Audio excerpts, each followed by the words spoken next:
Olá, bem-vindo às Dicas do Didu. Estamos aqui novamente, como toda quinta-feira, respondendo as questões que os amigos nos enviam.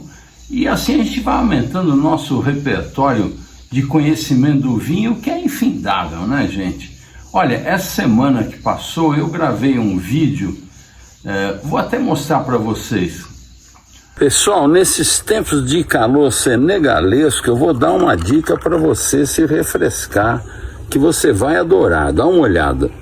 Você pega um vinho branco legal, um copo com uns cubos de gelo, põe esse vinho à vontade e aí você completa com água com gás. Que tal? Saúde! Bom, é o mínimo, né? Com esse calor que está fazendo. E aí o que aconteceu? Por que eu estou falando dele? Ele fez muito sucesso, teve muita repercussão. E a minha amiga Ana Rita Zanier, a Ana Rita é um show de pessoa, conhece pra caramba. Eu acho que ela só não está no Guinness Book porque não descobriram isso ainda, mas ela é a pessoa que mais deu aula de vinho para pessoas comuns, porque ela trabalhou muito tempo na Expand, no tempo que a Expand era uma gigante, e eles faziam curso de vinho para todo mundo. Qualquer um que chamasse em casa, comprasse uns vinhos da Expand e quisesse uma palestra, uma aula de vinho, lá ia a Ana Rita. É uma coisa assim, tipo 100 mil pessoas, não sei ao certo, uma coisa absurda.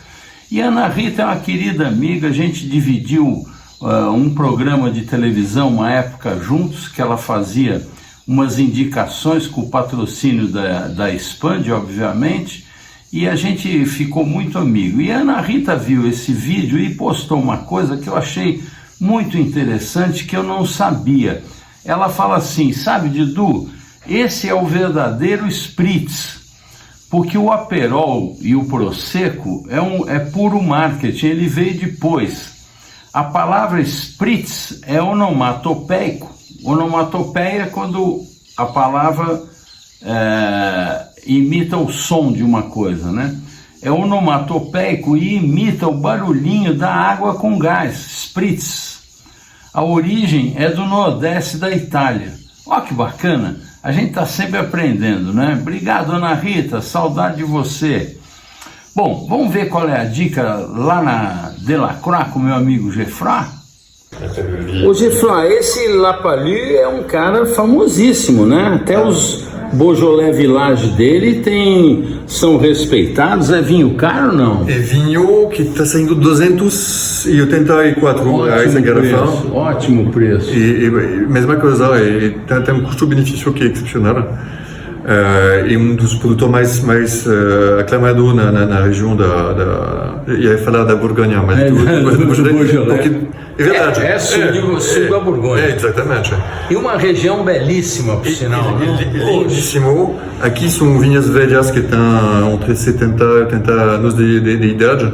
E isso quebra completamente o clichê que temos do Beaujolais, que é um vinho que tem que beber jovem, que claro, pouco complexidade, uma vinha dessa. Somente frutal. Não, isso é um vinho que realmente tem uma complexidade fantástica. E inclusive sugere guarda, né? Porque tem estrutura. Pouca gente acha que o Beaujolais é de guarda, mas os villages de classe, como é esse aqui, e os crus de Beaujolais, podem evoluir muito bem. Muito bem, exatamente. Aliás, podem não, evoluem muito bem. Você tem que guardar direito. Exatamente. Ô Geoffroy, e as harmonizações você iria do quê? Aqui acho que tem várias coisas que tem tudo a charcutaria que funciona super bem como um Beaujolais. Tem outro dia em Paris eu provei esse vinho como lièvre à la royale.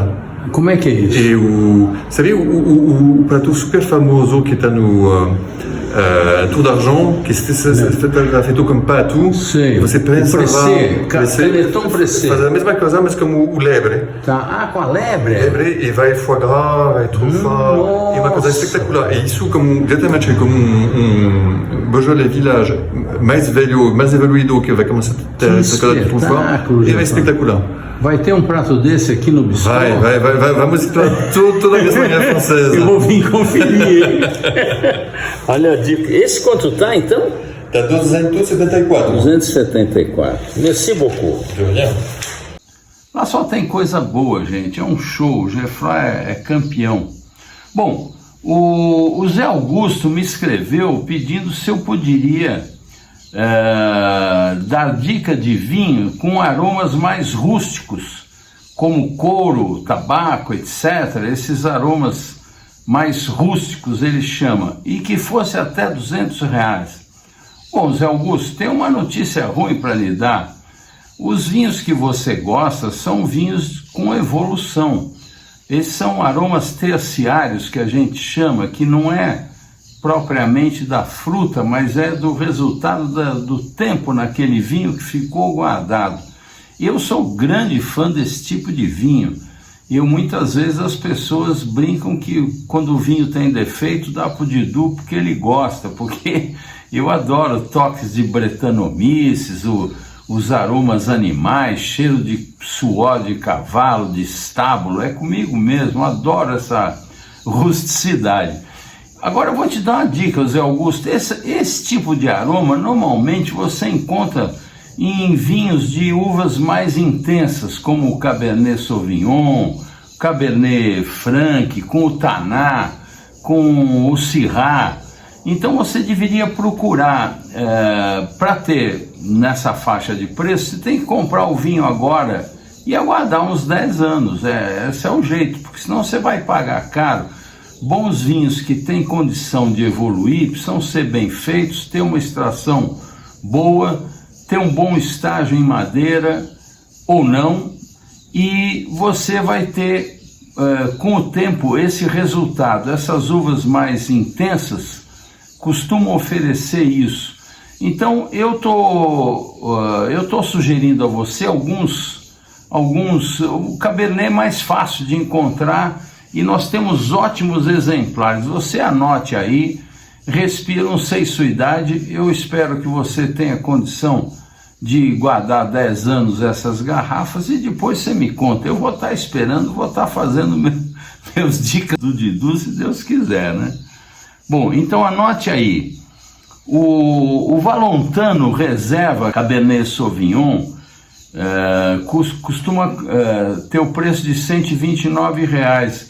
Quando eu fiz isso aqui, estava ainda no Bota Fora da Mistral, com 40% de desconto. Olha que espetáculo, se ainda der tempo, corre lá.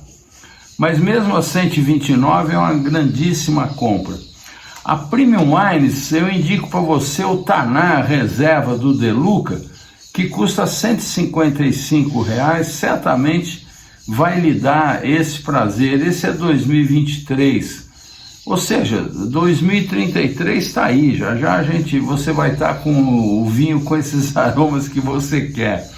Também lá na Premium, a 170, você tem o Fabre Montmaiu Reserva Cabernet Sauvignon, excelente produtor argentino, um show de vinho. A World Wine, por exemplo, tem o Sofenia Estate Wine Cabernet Sauvignon, esse 2021, por R$160. Você tem também lá o Arboleda Cabernet Sauvignon, belíssimo vinho, R$179, também 2021. Nós já estamos em 25. Você logo vai estar com esses vinhos. Tem que ter paciência, viu, gente? O vinho é uma coisa, não é? Hoje a gente vive uma ostentação, gente mostrando aí rótulos bacanas, querendo mostrar que é o sabichão. Isso não faz parte do mundo do vinho, que bobagem. O vinho foi feito para o nosso prazer e não para ditar regra de etiqueta social ou mostrar que você é o bambambam. Sai dessa, bicho, pelo amor de Deus. Bom, vamos em frente. Também na Mistral, o Carmen Premier 1850, reserva Cabernet Sauvignon 2022. Também estava nessa pichincha, ele costuma ser 143, estava por 86 no Bota Fora. Espero que você ainda pegue a tempo. Outra dica lá na Mistral é o Uxmal Alto Cabernet Sauvignon com Merlot. Merlot também evolui bem, não é tanto para dar esses traços, mas amacia bastante o Cabernet, é um grande vinho para você guardar. R$ 128. Você tem o Los Vascos Cabernet Sauvignon, esse vinho certamente vai ficar como você quer. R$ 175, 2022, em 2032 você vai comemorar. Outra dica boa é o Cabernet Sauvignon do Moulin de Gassac. É um vinho de 162 e no Bota Fora estava por 97. Vai ser bem legal esse vinho também na evolução. Você tem também o Taná do Valontano, que é o Luiz Henrique Zanini, que é um espetáculo de vinho, um espetáculo. Esse Taná realmente parece um Taná uruguaio. Também estava em oferta por 77 e ele custa normalmente 129. Vale muito a pena. Na 20 você também tem um Taná uruguaio de respeito, que é o Revolution Taná da Vinha Progresso, do Gabriel Pisano, um show de vinho, 168, 74. Esse vinho certamente vai dar o que você está querendo lá em 2030. Ele é 2020, hein? Já está no meio do caminho. Você tem também na 20 o Montes Seleção Limitada Cabernet Carmener, a R$ 93. Ele, na verdade, 93 é com 50% de desconto. Ele custa normalmente 187. Tá certo? Espero que você goste, né? Espero que tenha te ajudado. Lamento informar que você vai precisar de paciência ou de grana.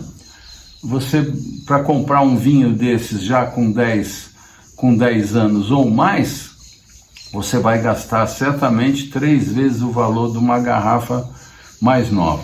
Bom, o Walter me escreve dizendo: Didu, possuo uma garrafa do vinho Chateau Cheval Blanc 82. Poxa, isso não é para qualquer um, né? Um grande vinho, um grande ano. Ganhei de um amigo em dezembro de 2024, a garrafa está em bom estado, porém, infelizmente, o rótulo está com um pequeno dano. Lacre, volume, aparência, em minha visão, ok. Consigo vendê-lo? Sei que tem um bom valor comercial, sou um grande apreciador de vinhos, mas não sou colecionador e nem profundo conhecedor. Agradeço se tiver algo para me falar sobre essa garrafa. Moro em São Bernardo do Campo. Olha, o Walter, você está com uma preciosidade. Eu sou adepto de que você tome esse vinho num momento especial, com uma pessoa que você goste, que possa desfrutar com você e que dê valor. Leia sobre o produtor, leia sobre a história desse vinho. Você tem farta informação aí na internet, no próprio site. É melhor sempre o site do produtor. Vai ver como é que ele foi feito, como é que foi esse ano. É um grandíssimo vinho e eu não sei se você vai conseguir pegar um bom preço que pague esse momento que você teria de tomar esse vinho. Eventualmente até com esse amigo que lhe presenteou, faça um belo prato e saboreie com ele.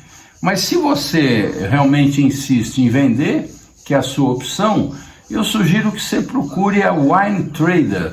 Estou pondo aí o site deles para vocês. Eles são uma plataforma que, entre outras coisas, oferecem vinhos de colecionadores.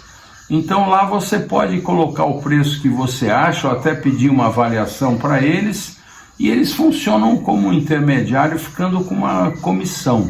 Tá certo? Espero ter te ajudado, mas vai por mim. Tome a garrafa.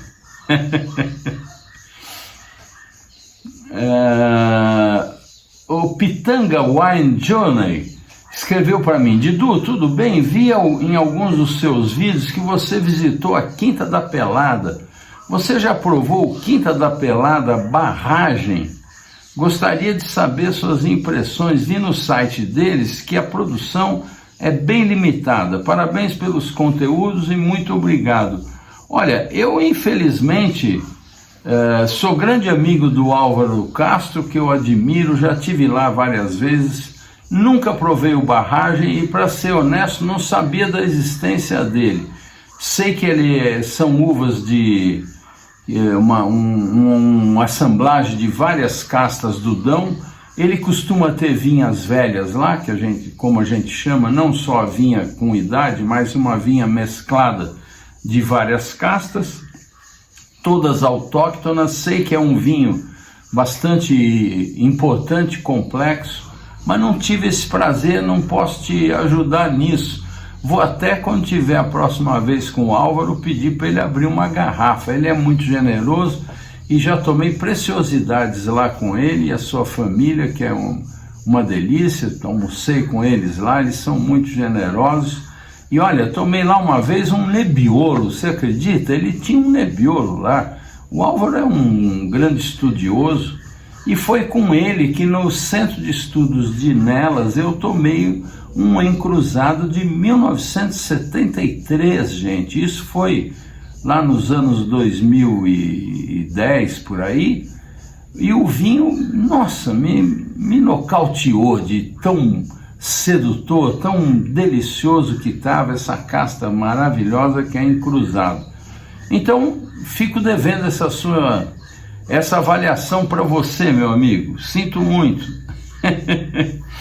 Eu recebi diversos agradecimentos e também uma crítica de ter colocado outro dia o que é básico no mundo do vinho, que eu pus 2 capítulos seguidos, e teve uma pessoa que falou muito longo, entrou lá, muito longo. A internet é o máximo, você tem todo tipo de opiniões, né? Eu fiquei chateado porque eu falei, caramba, estou fazendo uma coisa gratuita, com conteúdo, acrescenta para as pessoas, não é um conteúdo bobo, é uma coisa que ajuda as pessoas, traz cultura, informação, história, e o cara fala muito longo. Que história é essa? Se é muito longo, você assiste em 2 ou 3 partes, ou não assista, você não é obrigado a seguir o de dupla. Faz favor.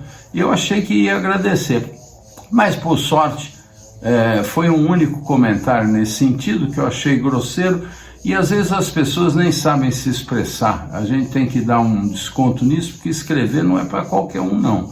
Escrever é uma coisa, falar é outra, e muitas vezes as pessoas não sabem se expressar corretamente. De qualquer sorte, eu tive muitos elogios, inclusive me pedindo para eu fazer mesmo isso, porque eu tenho muito vídeo antigo, às vezes a qualidade nem é tão boa por conta do equipamento da época, mas as pessoas que me seguem hoje nem sempre têm conhecimento daquela informação. E eu achei isso bacana, e por coincidência também recebo a pergunta do Leonardo, que me pede, diz que ele está começando a gostar de Espanha e o que eu poderia dizer para ele de Espanha. Então, vamos lá com mais um capítulo do que é básico no mundo do vinho, falando de Espanha. Vamos lá? O que é básico no mundo dos vinhos, por Didu Russo. Um oferecimento de Mistral, a importadora dos melhores vinhos. Decanter, a verdade do vinho. Santa Carolina. Nieto Senetiner. Gran Cru e World Wine, o vinho certo em qualquer momento. Olá, bem-vindo a esse vídeo que vai falar hoje a respeito de Espanha, aqui no que é básico no mundo dos vinhos, por Didu Russo. Você que está chegando agora, eu diria que, chegando agora no mundo do vinho, eu diria que você está num momento excepcional de experimentar tudo. Nada mais gostoso do que a gente estar iniciando em algum assunto, porque tudo é interessante, tudo é novidade, E nós temos a sorte de viver num país que, embora sendo produtor de vinho e de bons vinhos, a gente importa muito vinho. Isso não é tão comum. E São Paulo só perde para Londres ou Nova York na diversidade de oferta de rótulos diferentes. São mais de 30 mil rótulos. E a Espanha vem crescendo nisso, especialmente em vinhos de volume, porque a Espanha produz demais. A Espanha é a maior área de vinhas do mundo, com mais de 1 milhão de hectares, gente. Vocês podem imaginar? E é o terceiro maior produtor de vinhos. Ele fica atrás apenas da França e da Itália, não é? Importante saber também que é comum os rendimentos menores na Espanha. Primeiro que a maioria dos vinhedos são em arbusto, como eles chamam, e não em espaldeiras, sempre dá uma produção menor. Mas eles têm assim, tipo, metade do volume colhido por hectare que a maioria dos países que produz vinho. E tem uma extraordinária diversidade. Não são só vinhos da Rioja e Ribera del Duero, que a gente conhece mais, das Tempranillo e Garnacha, e também dos Jerez e dos Cava. A Espanha é muito rica. A Espanha possui 11 regiões vinícolas, você imagine isso, com diversas sub-regiões. Algumas delas têm mais de 12 sub-regiões. E são duas diversas denominações de origem e duas denominações de origem qualificada, que é a DOCA, denominação de origem qualificada, que é Rioja e Priorato. E a Espanha tem muita tradição, a gente não imagina, mas pra você ter ideia, foram achadas ânforas fenícias de antes de Cristo nas regiões da Rioja, gente. Olha que coisa fenomenal. Os romanos, no passado, também fundaram uma capital na Espanha, que chamava Tarragón, que hoje é Tarragona, onde foi produzido um vinho que era um dos vinhos mais famosos do Império Romano, que era o Tarraco. Olha, veja quanta história que eles têm. E ali é um lugar fenomenal para viajar, tem muita história preservada.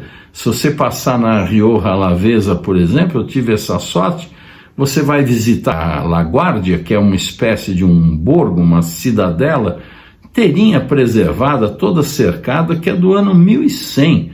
Presenciou guerras com os mouros, um lugar que está intacto, com pessoas vivendo lá, morando ali, uma coisa maravilhosa. Ali do lado também tem uma cidadela chamada La Joya, que foi restaurada, que é de 3000 antes de Cristo, gente. Era do povo basco, um espetáculo. Se você visitar lá, você inclusive tem um descritivo na língua basca, que não se entende nada, é cheio de X e Z, e uma língua muito complicada. Enfim, é um país de diversidade enorme e de boas regras. Você lá é o tipo do lugar onde o nome reserva significa alguma coisa e não apenas um apelo comercial.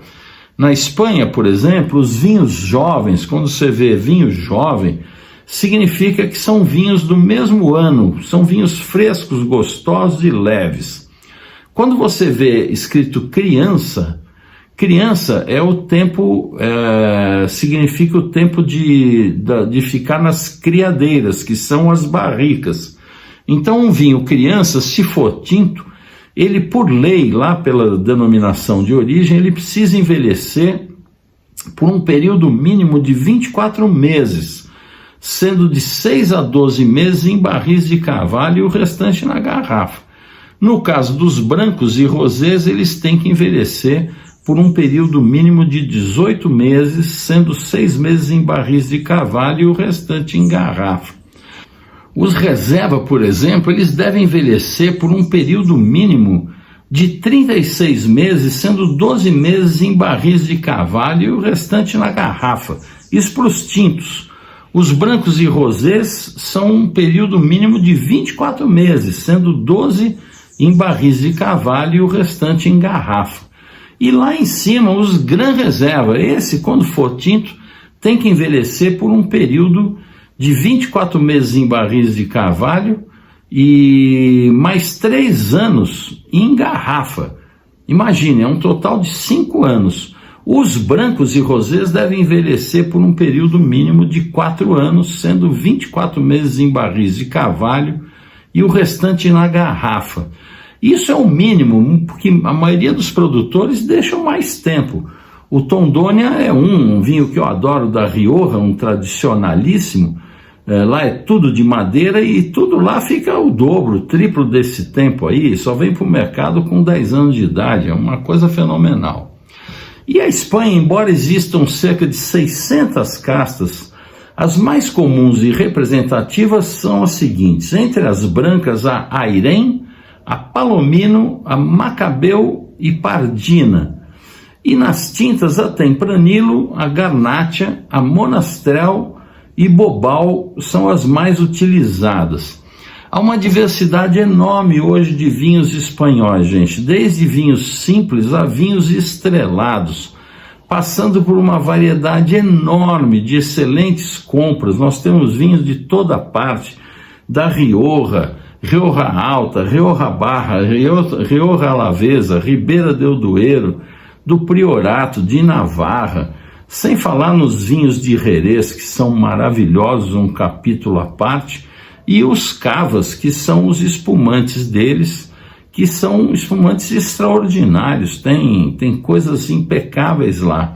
O Jerez, como você sabe, é um vinho fortificado, que é produzido em 2 regiões lá, o Jerez de la Frontera, o Sanlúcar de Barrameda, onde lá o fino se chama Manzanilla, mas é o mesmo estilo de vinho, e que é um vinho também muito completo, que acompanha uma refeição inteira de acordo com seus estilos diferentes. Tem para aperitivo, tem para sopas, tem para carnes, tem para sobremesas. É um espetáculo de bebida muito sedutora. Bom, os vinhos espanhóis normalmente são marcados pela madeira e pela robustez. Eles são muito gastronômicos e os de mais qualidade exibem uma elegância, especialmente com a idade, que é uma coisa impressionante. Eu costumo brincar que um Rioja de classe evoluído fica bom até com quindim. Mas o que é bacana da Espanha é que você tem grandes vinhos em todos os estilos. Os brancos deles têm muita personalidade, são muito gastronômicos. Os vinhos tintos, você tem vários estilos, porque a Garnacha, por exemplo, que também dá grandes rosés, faz vinhos mais delicados, muito gostosos. A Tempranillo, que é uma uva bastante utilizada deles, tem estrutura, vinhos excepcionais que harmonizam muito bem com as carnes, com as caças. É uma coisa fenomenal.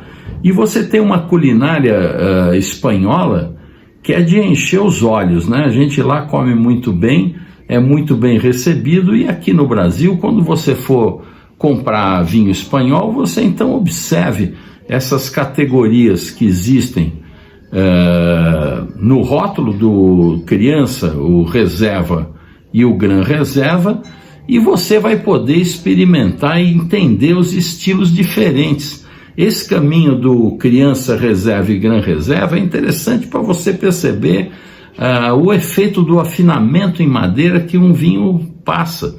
É bastante educativo isso. E os vinhos que são simplesmente apenas da Espanha, experimente, tem coisas maravilhosas, e esse é um mundo que você deve se arriscar. Como eu digo sempre, quem está chegando agora no mundo do vinho, esqueça os bacanas, o pessoal que diz que sabe tudo. Acredite mais em você, vá lendo, a internet está cheia de boas informações, embora você deva sempre se informar sobre quem está dando aquela informação, para ter um pouco mais de segurança, mas você tem muito conteúdo gratuito para você se informar. E vá testando, gente, nada melhor do que degustar para você aprender. E quando você degustar, você observe qual é essa uva, que uva foi que você tomou, de que região que era, como é que era o estilo do produtor. Porque aí você vai aprendendo. Você pode pegar um Tempranillo simples, que não tinha categoria alguma, e depois você pode arriscar um Tempranillo reserva, um Tempranillo Gran Reserva, vai sentindo a diferença. Aí você muda de região, você vai de uma região para outra e compara os estilos.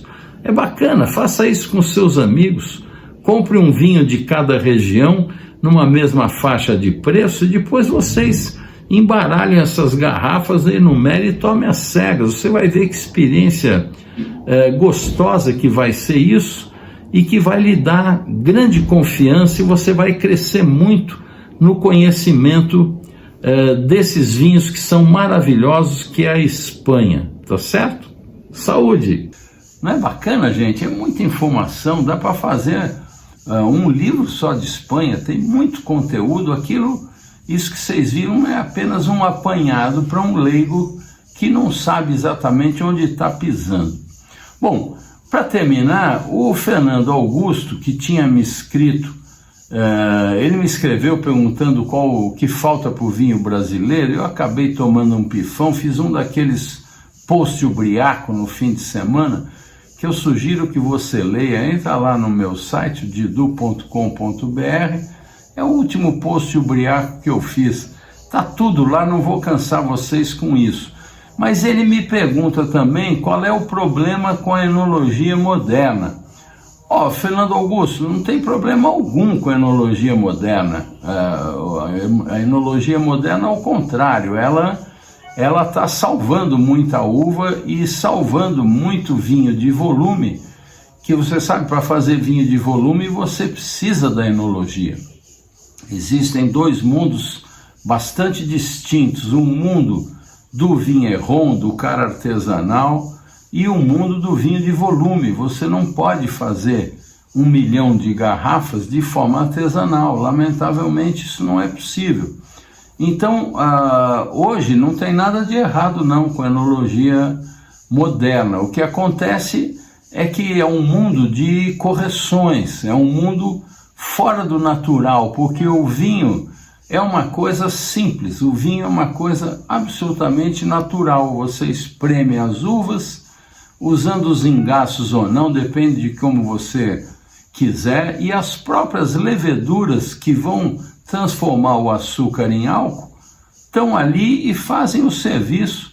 Terminou isso, você engarrafa o líquido e acabou. É isso que é o vinho, é muito simples.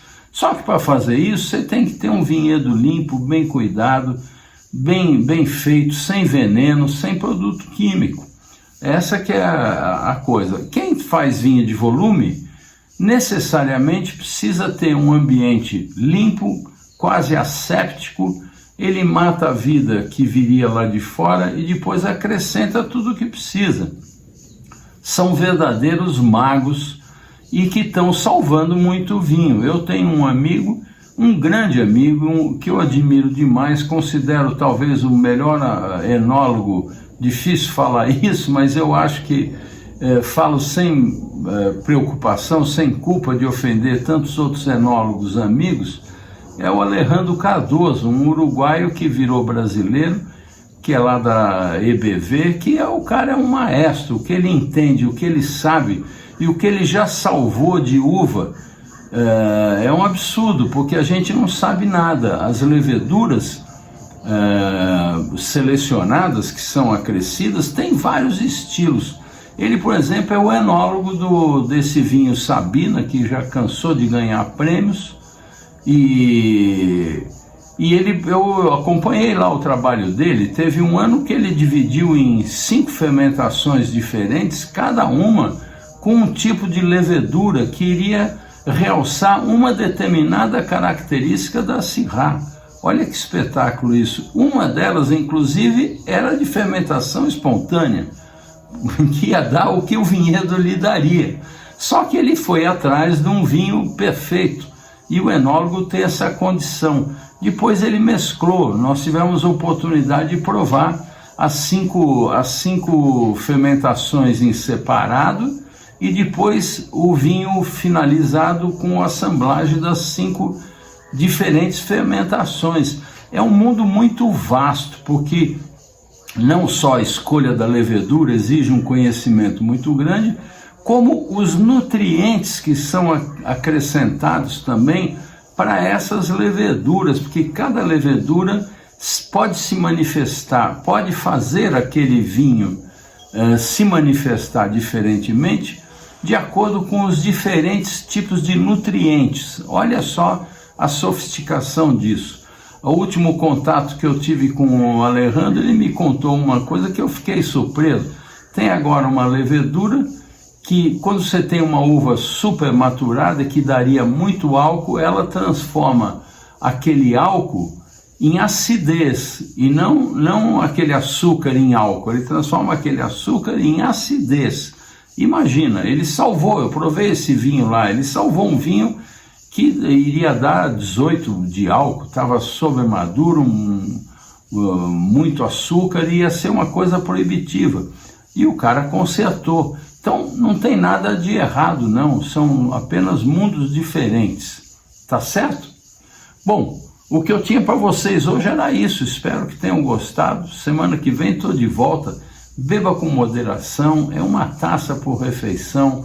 O vinho é um alimento funcional, ponha isso na sua cabeça, ele não é o álcool comum. Aliás, lá no meu site eu publiquei um texto do Ângelo Gaia, primoroso. Quando você for pesquisar a minha resposta lá no texto Briaco, você vai encontrar também o álcool no vinho pelo Ângelo Gaia. Leia aquilo lá. O vinho não pode ser enquadrado como álcool. Pelo amor de Deus, gente, isso é um sacrilégio, é um erro histórico, é prova de ignorância, tá certo? Então, beba com moderação, é uma taça por refeição, vai fazer bem para a sua digestão, para o seu coração, para o seu espírito. Semana que vem estou de volta. Saúde!